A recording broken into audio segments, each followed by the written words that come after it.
Howdy, and welcome to the Petrus Development Show, where we discuss fundraising in the religious sector and how generosity and giving impacts both the organization and the donor. From campus ministries to high schools, from universities and faith-based nonprofits to Catholic parishes, we bring you stories, insights, and best practices that will inspire, educate, and inform you to go out and raise more money for your ministry and the kingdom. God bless, and thank you for joining us today.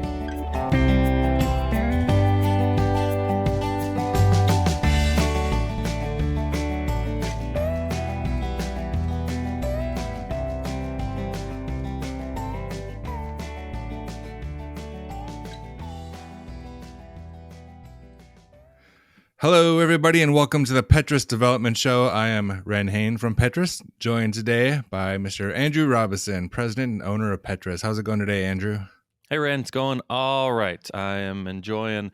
So we got a cold front about to come through here in Texas, which means we're going to be temps, I don't know, low 40s, 30s, somewhere around there. No. So yeah, it's we've had a pretty amazing Christmas, New Year's. We had a lot of really sunny days, perfect weather. Spent a lot of time out at the playground with the kids, thankfully, which having them home from school for a couple of weeks, we got to have things to do. So I'm enjoying that. I've been here in the forests of Upper Michigan skiing and snowshoeing with the kids and enjoying the snow, but you probably haven't been quite doing that, have you? Not in Texas, but actually, so when this episode airs, I will actually be in Wyoming. I'm going to Wyoming for a little bit with one of my daughters. We're going to stay on a ranch, actually. It's going to be pretty awesome. We'll be there with the horses, the cows. I think there's maybe some chickens, but I'm excited, and I'm also a little nervous because I lived in Colorado for a time. And you or the listeners remember that, and it was cold. But I don't know that I've experienced the cold of Wyoming yet, because the temperatures are going to be single digits below zero. And I read somewhere that Wyoming is the windiest state in the country. So I think it's going to be a little bit of a wake up call, both for me and for my daughter.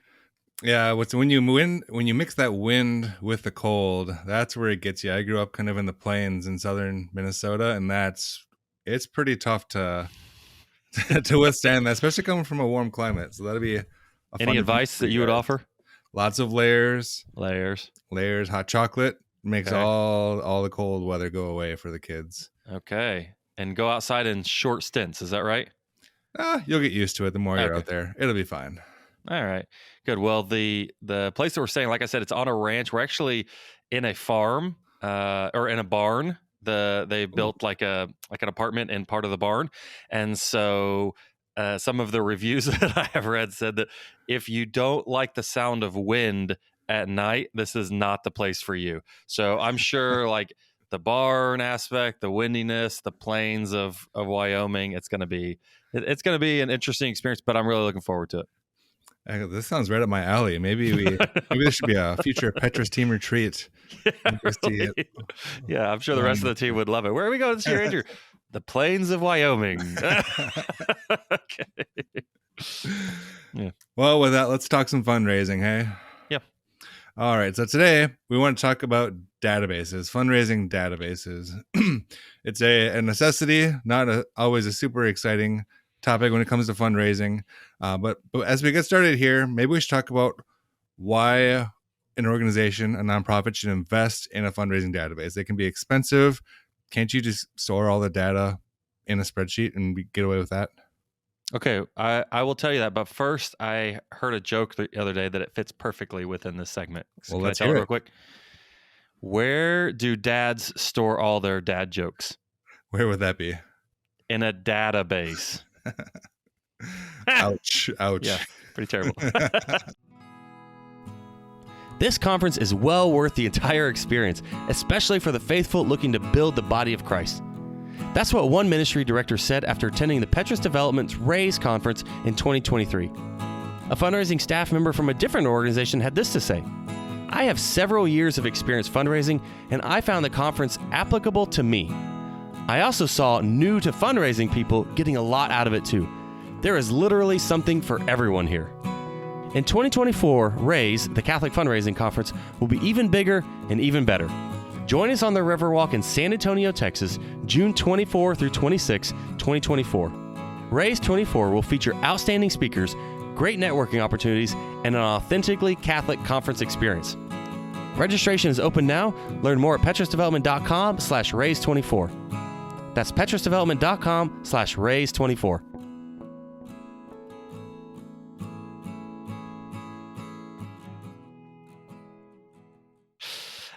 Okay, so why should organizations use a database versus a spreadsheet? Is that your question? That's usually the first question we get. Why would I spend Yep. money on this when I've already got my data in Excel? Yeah, so I'd say there's a couple of reasons. One, keeping all of your names, addresses, phone number, contact information in a spreadsheet is a very risky proposition. Have you ever been working on a spreadsheet or a Google sheet and then you do a sort and then all of a sudden you look at your list and you think, wait, none of this matches up anymore. What the heck did I just do? And then you like furiously undo until you get it back to where it was previously stated. Well, let me one up you there. I had a project where we were collecting a lot of data from constituents in the past, and there were multiple of us on the team that had access to this spreadsheet, and somebody did a sort that jumbled it and didn't realize it. And about 3 or 4 months later, after we've been using the data, we realized that the names and addresses and phone numbers and emails didn't match up, and it was just a terrible mess. Yeah. So that's just kind of reason number one. It's a very risky situation because of things like that: a sort, a delete, some kind of weird filter that gets put on it, and you don't know that you're working off of that. So spreadsheets are great. I love them. But in situations where you are trying to store all of your data for long-term use, spreadsheet is just a risky move. The other reason for looking at a database is, so I've worked with a lot of CRMs. And for those of you who don't know, CRM is a customer relationship manager, right? Did I get that right? Something like that, yep. Yeah, constituent relationship manager, something like that. But a CRM is just another word for a database that you can add information in. You can track activities with your individuals listed, and then you can log new events, new information, like gifts, like visits, like mailings that go out. So using a CRM is just a lot more powerful than using a database. So what I mean by that is if I have, John and Stephanie Donor are in my database as a couple, and then I go see John and Stephanie. And in the database, most of them that you're going to be looking at, you have a notes field or an actions field where I can say, I met John and Stephanie today. We had coffee. Stephanie said that her daughter is about to graduate high school. I'm really excited about that. And I also learned that John is an avid fisherman. So you can kind of track information like that. And then the next time you go, whether it's you or whether it's somebody else on your team, whether it's your predecessor, they can look and they can say, oh, John and Stephanie, let me look at their notes, their actions. Oh, Andrew went and visited them. Oh, John is an avid fisherman. I'm an avid fisherman. Let's talk about that. So you kind of just have options that are built into the database that you don't have in a spreadsheet. You can also, log gifts that people make. If they make a pledge, you can track the pledges and they can remind you, or they can not send out reminders. So there's just a lot more capabilities of a database that spreadsheets, they just don't have.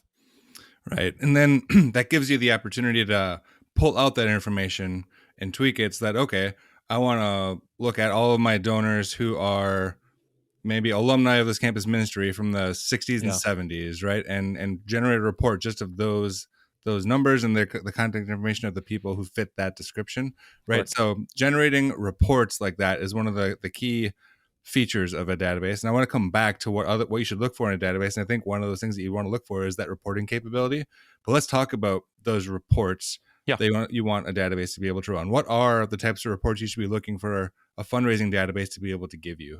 Yeah. So I have worked, like I said, a lot of databases, some that cost thousands of dollars, some that cost a couple $100s, and they all, depending on, the cost, the functionality, it all kind of comes down to how powerful is the search engine within the database for the most part, right? But some of them are wildly powerful, but you don't need that kind of power. Some do just the basics, so they're budget friendly, but you want a little bit more power. So I have a list of 5 reports that I think when you're choosing a database, you should be able to run at least these 5 reports. And honestly, if you can run these 5, you can get you can use the database pretty effectively for most uses. So the 5 reports that I recommend either a database being able to run or you learning how to run, right? One would be your top donors. So top donors can then be sliced and diced in a couple of different ways. You can, like you were saying, top donors who also graduated in the 1970s, top donors from this past calendar year, top donors who all gave above this threshold. So you can kind of, manipulate it, but top donors is one report. Second report would be recent donors. So not just your kind of who gave at the top, but just who gave within this time frame. So this is helpful for being able to send receipts, acknowledgments, being able to. We talked in an episode the other day about doing a thankathon where you or volunteers call your donors. So recent donors report would be helpful to pull everybody that gave within this time frame, or gave to this appeal, or gave to this fund. Very helpful. Yep. So that's 2. Number 3 is address list. Every database should be able to help you do your mailings or your emailings, and being able to pull an address list easily is really helpful. There are some databases that you pull an address list and then you have to spend hours kind of manipulating it and cleaning it up. So being able to do that work on the front end, so it spits out the addresses that then you can send to your mail house or you can print the labels, that's really helpful. But being able to produce an address list is the 3rd report. 4th report would be a call list. So what I mean by call list is I am, as a fundraiser, I know I'm doing a trip to Dallas next week, right? Or in a month. And so I want to generate a list of everybody that's in our database that I might call to go visit. And I want the report to show their name. I want it to show their address. I want to show their phone number or their email address. And maybe I want it to show kind of their cumulative giving in the last 12 months, right? So that last piece, how specific you can get, it depends on the database, but at the very minimum, you should be able to spit out a report that has name, address, phone number, email, so that I can call people that I'm going to see or like to go see in Dallas, right? Makes sense. And then the 5th list is probably where it gets the kind of trickiest to be able to pull. And if you can't do this, I would say this is not a deal breaker, but the 5th report that I recommend is called your LIBUNT or your SciBunt list. It's kind of a variation of some of these other lists, the top donors or recent donors, but a LIBUNT stands for, you know what LIBUNT stands for, Rhen?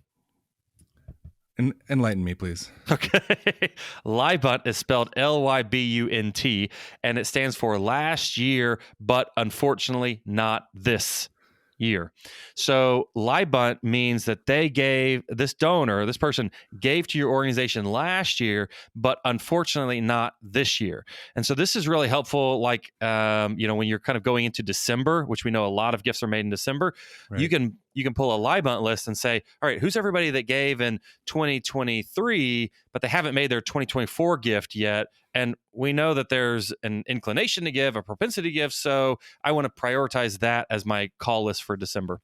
And then SciBunt is some year. So that's just kind of going back. You can say who gave, 3 years ago, or who gave, before this date, but hasn't given this year. So those 5 are really helpful for database standpoint or reporting standpoint. Top donors, recent donors, address list, call list, and LIBUNT, SciBunt list.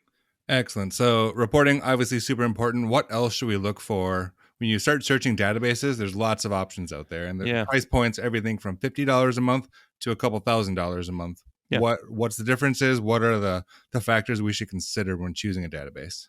Sure. So part of it is budget. And so one thing that I see a lot of databases do is they will tier their budget based on how many records you're going to have. So if you have 500 records, maybe you pay $50 a month. If you have 5,000 records, the price goes up to $100 a month. So looking at kind of how they do their pricing and how many records you have and how many records you ultimately want to have, right? And so looking at it from a budget standpoint on number of records is helpful. You also want to look for ease of functionality. So there are, like I said, a lot of databases that are really powerful that are really complicated to use because they're so powerful. And if you don't see yourself really kind of getting to that level of complexity, and really the marker for that is, do you ever see yourself hiring a full-time database manager, right? A lot of these big, powerful databases, if you're not working in it every day, running reports, entering information, then you're just never going to get to a level of comfort where you can use the highest kind of level of functionality. And so do you see yourself, your organization, hiring a database manager at some point, which is, when you're looking at kind of the form of a development office, right? You're really looking at director, major gifts, annual fund, maybe then kind of grant writer, and then, other gift officers, and then probably somewhere 4, 5, 6, 8, 9, 10 is going to be database manager, right? So, and that's not true for everybody, but do you see yourself getting to that size of an organization where you'd be hiring a database manager? Then, right, factor that in, whether you're going to need that level of functionality. And then I think some other things are, can you share the information across multiple users? Is it going to pay? Are you going to have to pay more if you add, their staff member? Can you access it when you're out of the office? Nowadays, I would say most databases are, website friendly, cloud friendly, and even mobile friendly. So that's less of a concern, but, can you access your data when you're on the road? Those are, I would say, probably some of the big things that you want to look for: reports, cost, size of, kind of your data list, whether functionality, whether you are able to, has enough complexity, but not too much. And then, what was the last one? Can you access it on the road? I would tack on to a little bit to your ease of use point there. I would say, what does the training and knowledge base look like for the database? I worked with one very powerful database that didn't offer any training, no how-tos.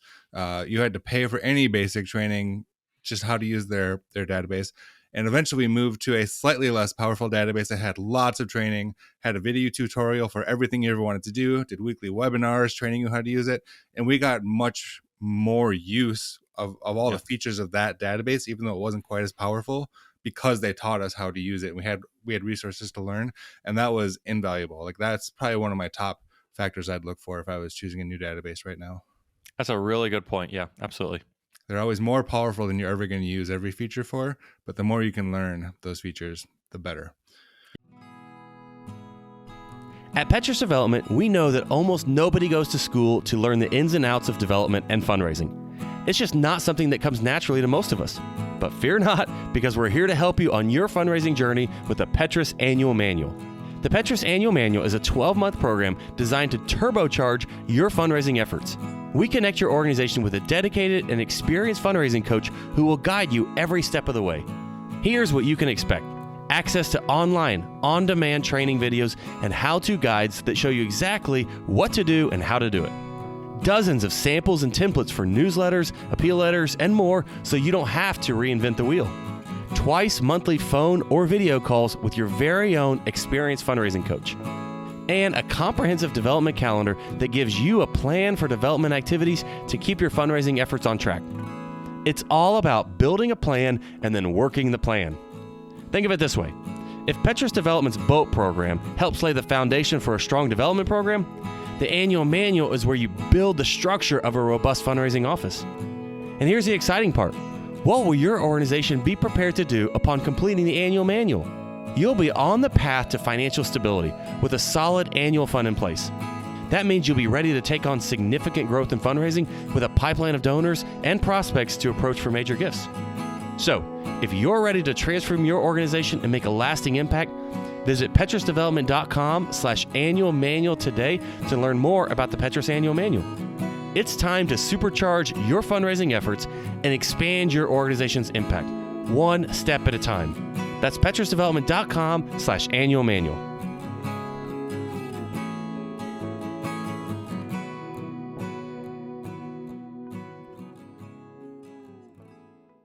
Excellent. So when an organization sets up a database, a lot of times it's going to come with some kind of standard fields for each constituent, right? Name, address, email, phone number. But oftentimes you're able to add in kind of specialty fields, right? What kind of fields should we be including as we look at recording data about our donors in the future and being able to pull that out based on kind of unique fields that we create? Sure. So one kind of grouping of fields would be attributes. So, if you're a campus ministry, an attribute might be, are they an alumni? Are they a parent? Are they, a friend, a community member? That would go for schools, universities, right? Are they an alum? Are they a parent? So kind of what are their attributes? Another thing that would fall under attributes would be, when did they attend your organization? When did they participate? So those would be kind of grouping within all of that would be attributes. I would say some other fields, if they don't have it already, which again, we talked about this earlier, but can you record actions and what types of actions can you do? Can you record mailings? Can you record visits? Can you record events that they attend? Things like that. Other fields, most of them, like I said, are going to be, or like you said, pretty standard. Address or name, address, salutation is a good field. Do they prefer to be Mr. and Mrs.? Are they Dr. and Mrs.? Are they, Lieutenant General? Kind of whatever. Salutations are really helpful. And then address, multiple phone numbers, multiple email addresses, and can you assign those email addresses, those phone numbers to the individuals within, a couple, let's say?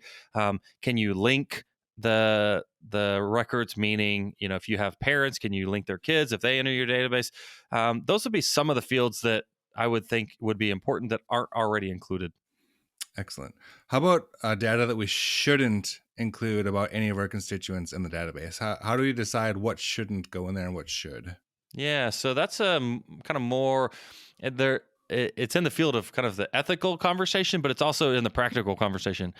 Rhen, I don't know if you remember a couple of years ago, there was like I'm going to throw shade on somebody. It was like Walgreens or CVS, but some lady went and she picked up her prescription, and on the receipt, on the prescription notes, they had accidentally included like the pharmacist notes.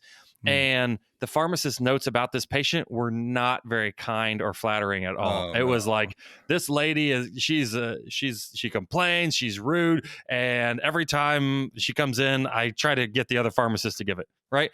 So I think of that story oftentimes when I think of like what goes into a database, because if you ever, accidentally, you print out a report, you take it to a visit, and then you accidentally leave it, is it going to say things that if the donor saw you wrote about them are going to be problematic, or are they going to be rude, right? So, that's just kind of a practical, but it's also an ethical, right? You want to keep kind of information that how you feel about a donor, out of the database.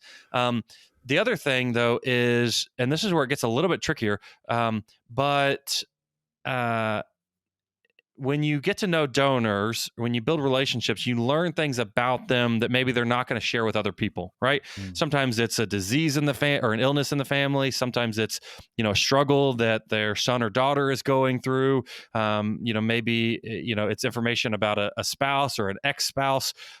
So there's kind of, you're going to learn things about the donor that are helpful for you to know in building that relationship. But when they're shared with you in confidence, are you going to want somebody else who logs in the database to be able to go in and read that level of detail about that donor? Or when you leave, is your predecessor going to have access to it, and will they read it? So that's more kind of like common sense. And on the ethics side of it is, would you, if they weren't telling you, would they be comfortable you relaying that information to somebody else on the team? And if not, then don't put it in their database as a record, as a note. That makes a lot of sense. So you mentioned on one of our recent episodes of the Petrus Development Show that no database is ever 100% accurate and probably never 100% up to date, right? So it's an ongoing struggle to keep updating and maintaining that database. How much time do you think needs to be spent or planned on for database maintenance from week to week, month to month? That's a good question. I don't know that I know a time, but I would say that the organizations that I've worked with that apply, or that I've been part of, that apply kind of regular maintenance to the database are always in a better position down the road than the groups that kind of defer it or put it off and say, we'll do all of our updates at one time. There was an organization I worked with, great organization. They were good at raising money, but they were kind of always complaining about their data being out of record, out of date, and a lot of return mail. And one time in visiting them, I saw there was in the corner, this stack. I mean, it was probably 3, 4, 5 feet tall of envelopes. And I was like, what are all those envelopes? And they're like, oh, that's all our return mail. I'm just waiting till I have a day or a couple of days I can go and I can update all those as being bad addresses. Oof. And that, it wasn't happening. And so they were probably, you look through it and, John and Stephanie Donor were probably in that stack 4 times if they had continued mailing. So I would say in terms of time and maintenance, think of it as something that you want to do a little bit of on a regular basis, as opposed to waiting until it's out of control and then having to do a massive cleanup. One other story, my dad, I was walking, I don't remember if it was my house or his house, but we were kind of walking through the front yard and there was a weed, and he stopped and he picked it up, and it was one weed. And I was like, it's one weed. There's, a field of weeds. What are you going to do, Dad? And he was like, well, I don't have to pick this one later. I was like, yeah, I guess that's right. He was like, every time I walk through the yard, I pick a weed, or I pick a couple of weeds.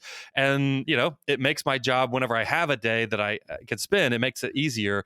And that, kind of mentality applies to really a lot of life and a lot of fundraising, but especially your database. Do a little bit as you can, keep it up to date, and then you're in a better situation down the road. 100%.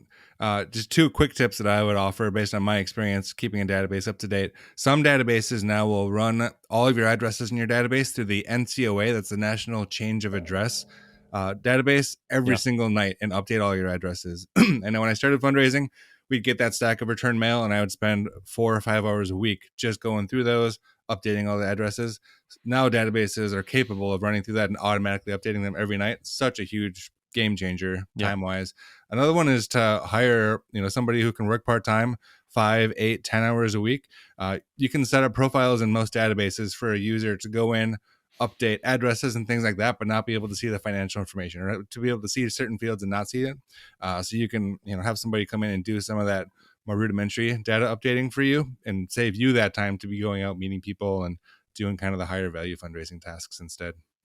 Yeah, I agree. When I was at the Newman Center at Ohio State, we hired a fantastic young lady. She was a student just looking for a couple hours a week, and that's what she did in our database, and it was great. She did gift entry as well, but she kept the data clean, and she loved it. And I was, eternally grateful for her, because this is not that is not my bag, right? That's not what I love to be doing.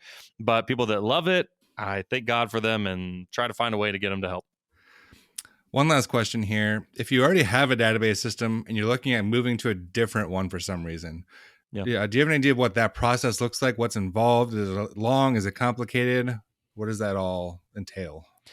So I've gone through a couple of database conversions, and I've worked with clients that have gone through database conversions. And the one tip that I would offer, I'll offer a couple of tips, but the one kind of top tip is, don't expect it to go on time. Expect there to be delays.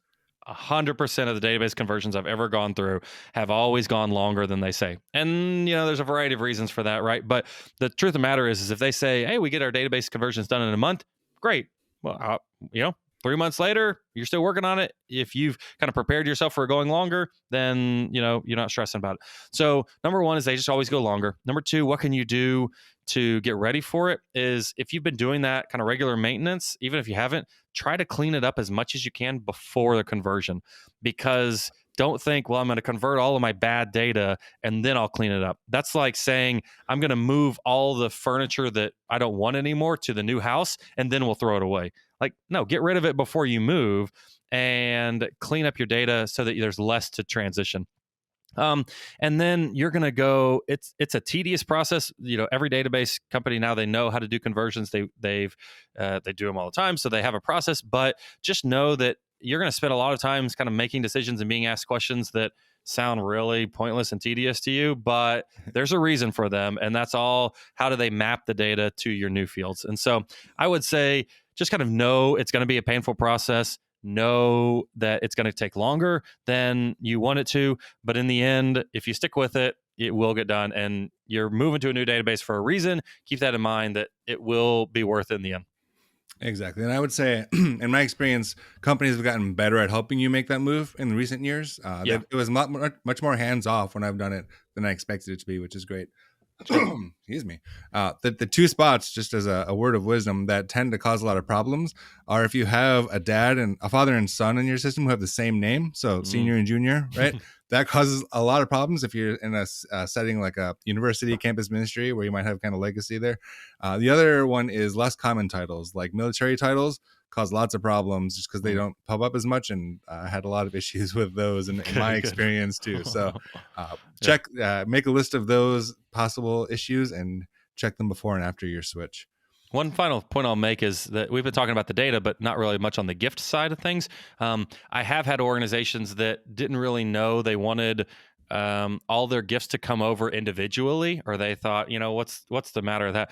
And so when they, all the data is converted, then they end up with every donor has a single gift for all of their cumulative giving. And you don't want that, right? You want to know, a lot of how you position your strategy around a donor is knowing, things like frequency of giving, and if their giving is increasing, and is it the beginning of the year or the end of the year, all of those kind of things. Yeah. And so if you don't know that you want those gifts to come over individually, then they can come over in one lump chunk gift, and that's not what you want. So just be mindful of that on the gift side of things. That is a great point. Great. Well, we're out of time for today, but thanks for joining us, Andrew. Good to download some wisdom from you. Databases are my favorite. Databases, I love it. They're like bridges. I don't want to be the one that does that's working on them all the time, but I'm really grateful that smart people love to build bridges, and smart people love to build and maintain databases, and I want to support them in every way that I can. So if you're one of those people, God bless you. I'm really grateful for you. And if you're not one, then find somebody who loves databases and can keep yours in tip-top shape for a long time. Here. Great. Well, just one note before we go. Registration is open right now for Raise 24, the Catholic Fundraising Conference, put on by Petrus Development. Come join us in San Antonio in June of this year. On the Riverwalk. It's going to be right awesome. On the Riverwalk, Hotel Contessa. And it'll be 3 days of excellent speakers, just giving you knowledge about fundraising, but also the ability to connect with lots of other Catholic fundraisers, build a network to support you and along in your fundraising journey. Yeah. It's going to be awesome. I've been to a lot of conferences, a lot of Petrus conferences, obviously, but a lot of conferences over the years. And I would say that, I may be a little biased, but I've had other people tell me this unsolicited, that the Petrus conference Raise is one of, if not their favorite conference every year, because we really do focus on, we want you to learn a lot. We want you to have applicable lessons that you can take back and immediately start raising more money with.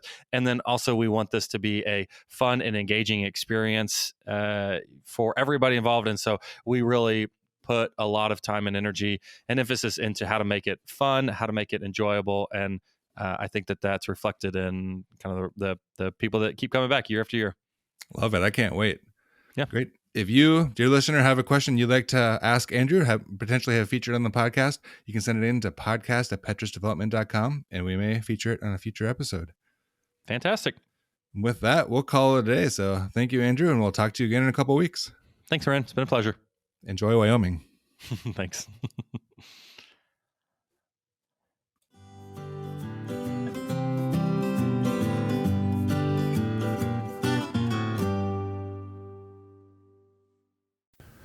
Also, if your organization is considering either purchasing a database system or moving to a new one, we've created a free resource for you from Petrus that lays out all of the main factors to consider when choosing that database.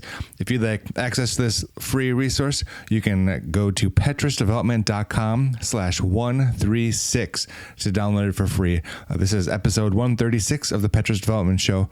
That'll help you remember it. Go to petrusdevelopment.com/136 and download our guide to factors to consider when choosing a new database.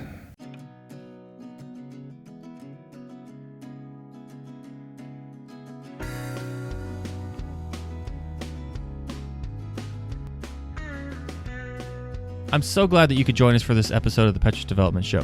Do you know anybody whose ministry needs to take their fundraising to the next level? Please pass along this show to them. And if you haven't already, take a minute and do 3 things. Subscribe to the podcast so you never miss an episode. If you like the show, give us a 5-star rating and leave us a review. And check out our website, petrusdevelopment.com. Your ministry and the kingdom need good people doing great development work, and your donors receive just as much benefit from giving as your organization does from receiving.